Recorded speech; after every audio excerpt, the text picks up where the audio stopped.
Shine city के निदेशक और पार्टनर आसिफ नसीम की गिरफ्तारी के बाद दुबई में बैठा हजारों करोड़ की ठगी का आरोपी राशिद नसीम डर गया है। खुद पर शिकंजा कसता देखा तो गिड़गिड़ाने लगा। निदेशकों और कंपनी के खिलाफ लगातार दर्ज हो रहे मुकदमों से वह भयभीत है। बुधवार को इंटरनेट मीडिया में एक ऑडियो वायरल हुआ जो राशिद नसीम का बताया जा रहा है। लोगों की मेहनत के 60,000 करोड़ से अधिक की रकम डकार कर दुबई में मौज कर रहे जालसाज राशिद ने ऑडियो में खुद को और कंपनी के लोगों को निर्दोष बताने पर तुला है।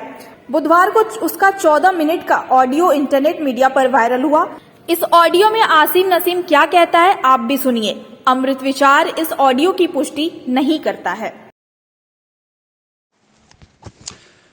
शाइन परिवार के सभी ग्राहक और सभी एसोसिएट को मेरा नमस्कार। मैं Rashid Naseem, chairman shine group, आप सभी लोगों से आज मैं मुखातिब हूं अपनी पिछली कुछ बातों को आपको याद दिलाने के लिए और आज की जो घटना हुई उसके बारे में और भविष्य की जो योजना है उसके बारे में बताने के लिए। आज जैसा कि आप लोगों के तक खबर पहुंच चुकी है कि हमारी कंपनी के मैनेजिंग डायरेक्टर श्री आसिफ नसीम, जिनकी आज प्रयागराज इलाहाबाद से गिरफ्तारी हुई है, और आप सभी लोगों में तरह तरह के मैसेजेस गए होंगे। मैं आप सभी लोग बताना चाहूँगा कि अगर मैं आपसे कुछ समय पीछे की बात करूँ तो आपने सुना होगा और मैंने कई बार रिपीट भी किया है कि अगर आवश्यकता पड़ेगी तो हम माननीय न्यायालय के सम्मुख आकर के अपनी बात को रखेंगे। उसके लिए जिस दिन माननीय न्यायालय से आदेश हो जाएगा, मेरे लिए भी मैं भी आकर के अपनी बात को रखूंगा, क्योंकि हमने ना तो कभी गलत करने की कोशिश करी है ना हमने गलत किया है। इसके साथ ही साथ पीछे कुछ समय से मैं आप लोगों से कहता चला रहा था, अब जो कुछ भी होगा वो माननीय न्यायालय के आदेश के द्वारा होगा। और मेरी आखिरी ऑडियो अगर आपको याद होगी जो कुछ दिन पहले मैंने डाली, तो उसमें मैंने यही कहा था कि अब जो कुछ होगा लीगल तौर तरीके से होगा। लेकिन लीगल तौर तरीकों में एक सबसे बड़ी अड़चन सामने जो आ रही थी कि हमारी तरफ से यानी कंपनी की तरफ से अपनी बात को रखने के लिए हम दोनों लोगों में से कोई वहाँ नहीं मौजूद था। और कंपनी के जो और डायरेक्टरान थे जिनकी अरेस्टिंग पहले हुई थी, उनसे ये निवेदन किया गया था, लेकिन उन्होंने अपने ऊपर इस जिम्मेदारी लेने से मना कर दिया था कि कंपनी की तरफ से खुद को सामने रखते हुए कंपनी की जितनी भी लायबिलिटी बनती है, जितनी भी लायबिलिटी का मतलब होता है कंपनी के ऊपर वाकई वास्तव में जितनी लायबिलिटी है, उन सारी लायबिलिटी की जिम्मेदारी लेते हुए माननीय न्यायालय के सम्मुख अगर अपनी बात रखी जाए कि हाँ हमारे ऊपर ये लायबिलिटी है और हमारे पास ये लैंड बैंक है, हमारी ये क्षमता है, तो माननीय न्यायालय में अपनी बात रख करके हम अगर न्यायालय को कन्विंस कर लेते हैं कि हमारी लायबिलिटी को उतारने की क्षमता है और हमें समय दिया जाए, ये करने के लिए हमारे पूर्व के कोई भी डायरेक्टर या कोई भी ऐसा जिम्मेदार व्यक्ति सामने नहीं आ पाया, जिसकी वजह से मैं आप लोगों को बताना चाहूँगा कि पिछले 10 से 15 दिनों में हमारे और एमडी साहब के बीच में जब भी वार्तालाप हुई तो हम लोगों ने यही एक रास्ता निकाला कि किसी न किसी एक इंसान को वहाँ जा कर के सामने समक्ष में मौजूद होकर अपनी बात कहनी पड़ेगी। और अगर अपनी बात हम नहीं कहेंगे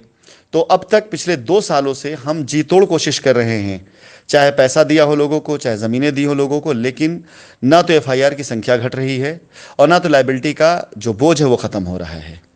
और हम पर कोई ऐसी धाराएं नहीं लगी हुई हैं जिन धाराओं के अंतर्गत कोई ऐसा अपराध हो जिसमें कोई इतनी बड़ी सज़ा हो सकती है, या हमने कोई ऐसा अपराध किया भी नहीं है। सिर्फ साबित करने की ज़रूरत है कि ना हमारा उद्देश्य गलत था, ना हमारी नीयत गलत है। आज भी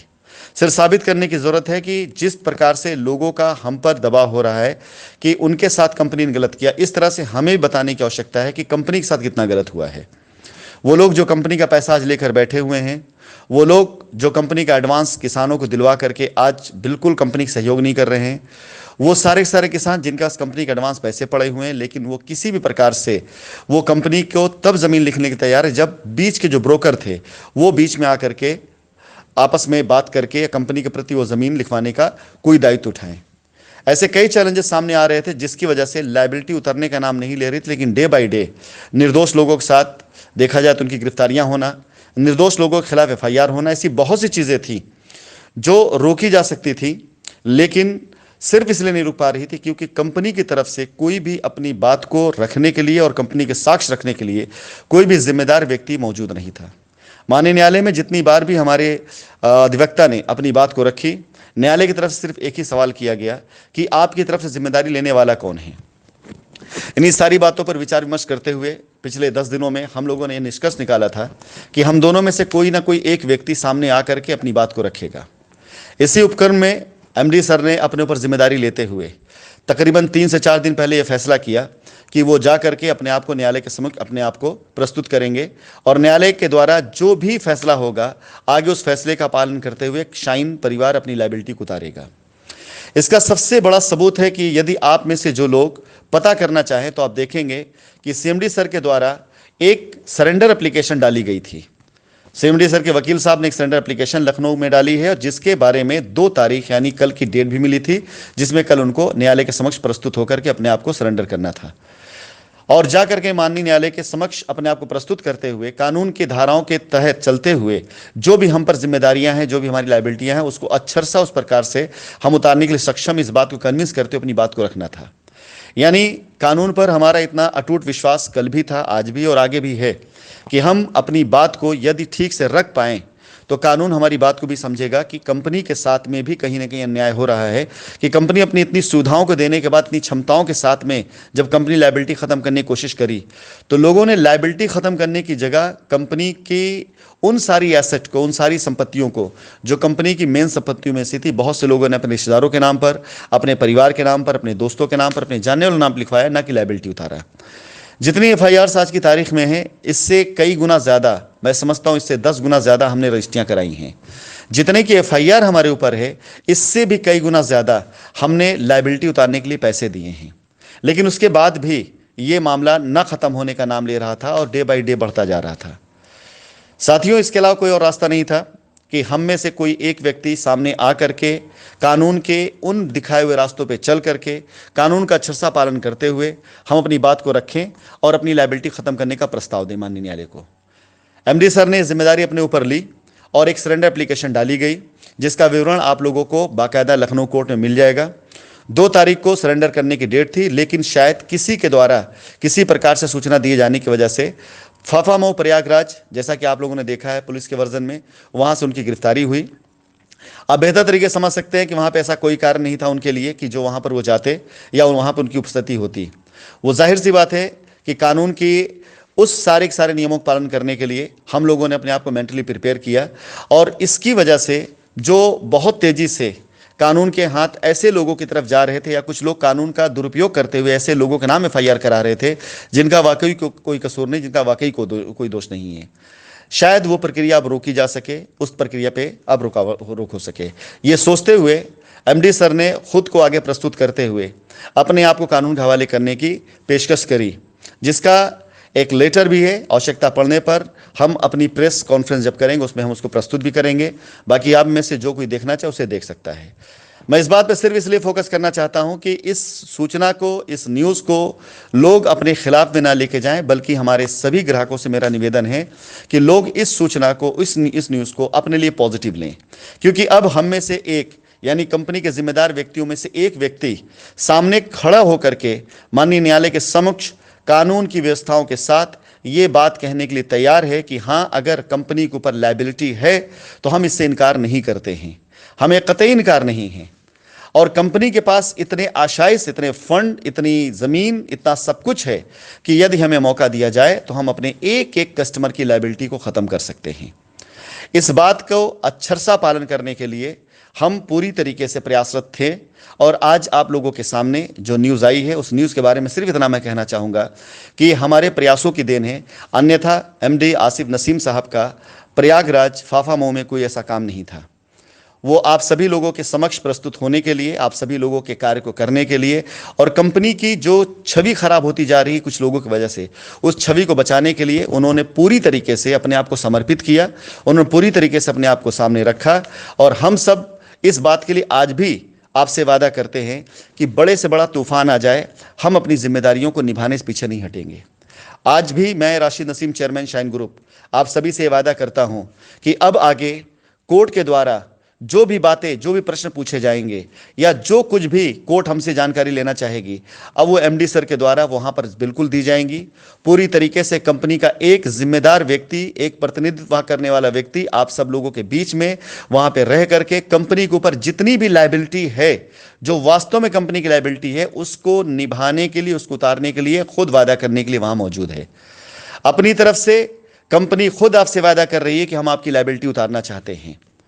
मैं अपनी बात को बहुत लंबा खींचते हुए नहीं, बस सिर्फ इतना कहना चाहूँगा कि कंपनी के प्रयास आज भी अपने ग्राहक के हित के लिए हैं, आज मैं आपसे वादा करता हूं कि शायद हमारा ये कदम आपको बहुत जल्दी उस मेरे कमिटमेंट पर जो 31 दिसंबर से पहले पहले पूरा करने का मैंने वादा किया था, शायद उसकी तरफ बढ़ता हुआ एक कदम दिखाई दे। अब जब कंपनी की तरफ से कोई जिम्मेदार व्यक्ति खड़ा होकर खुद ये बात बोलेगा कि जी साहब, कंपनी जिम्मेदारी लेती है अपने ऊपर की हर एक लायबिलिटी की,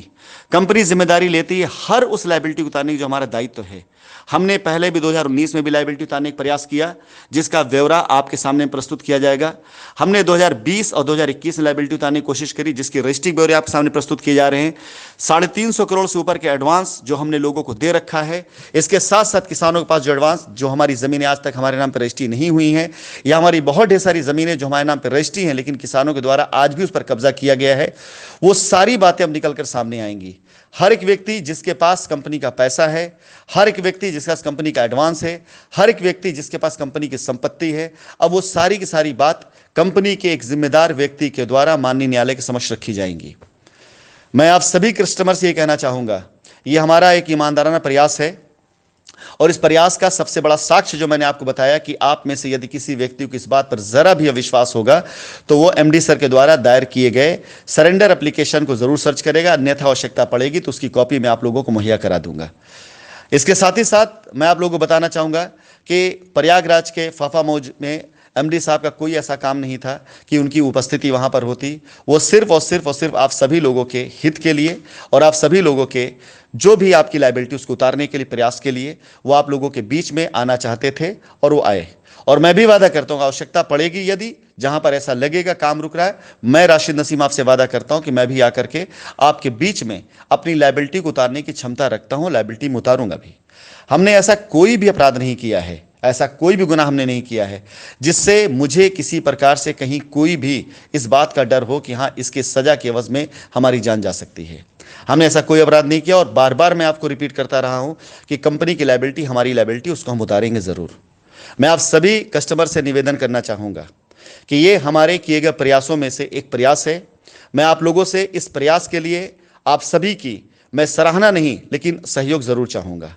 मैं जरूर चाहूंगा कि आपका विश्वास जैसा था वैसा बना रहे। जिस विश्वास से आपका पैसा इन्वेस्टमेंट आया था हमारे पास, हम आपको उसी विश्वास को बरकरार रखते हुए आपके पैसे की अदायगी हो, चाहे आपकी लायबिलिटी जैसे भी हो, उसे उतारने की हम आपसे वादा करते हैं। और अब आप सभी लोग पूरी तरीके से कानूनी तौर तरीके से देखेंगे किस प्रकार से कंपनी अपनी लायबिलिटी को उतारने के लिए सक्षम भी है और साथ ही साथ वो सारे लोग जिन्होंने कंपनी के साथ गलत किया है, जो कंपनी के पैसों को लेकर के बैठे हुए हैं, उन लोगों ने जिन्होंने कंपनी की ज़मीनों को हथिया रखा है, जिन्होंने कंपनी की ज़मीनों को दबा रखा है, अब कंपनी की तरफ से प्रतिनिधित्व करने के लिए अगर एमडी साहब वहां पर मौजूद हैं तो यकीन जानिए आपकी लायबिलिटी ख़त्म होते देर नहीं लगेगी। हमारा विश्वास करिए, आपने खुद देखा है, पेपरों में आया है, आपने लोगों सुना है कि 500 करोड़ रुपए से अधिक की संपत्ति को खुद सरकार ने सुरक्षित किया है, सुनिश्चित किया है। ये 500 करोड़ की जो संपत्ति आपने देखी है वो सिर्फ और सिर्फ स्टैम्प वैल्यू पे देखी है, जिसकी एक्चुअल वैल्यू, जिसका सराउंडिंग वैल्यू अगर देखा जाए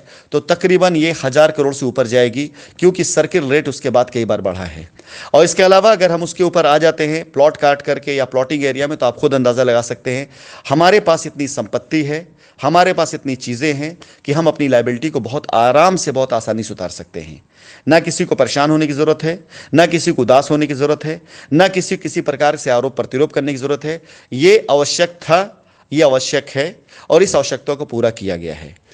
मैं एक बार फिर से शाइन परिवार के सभी कस्टमर,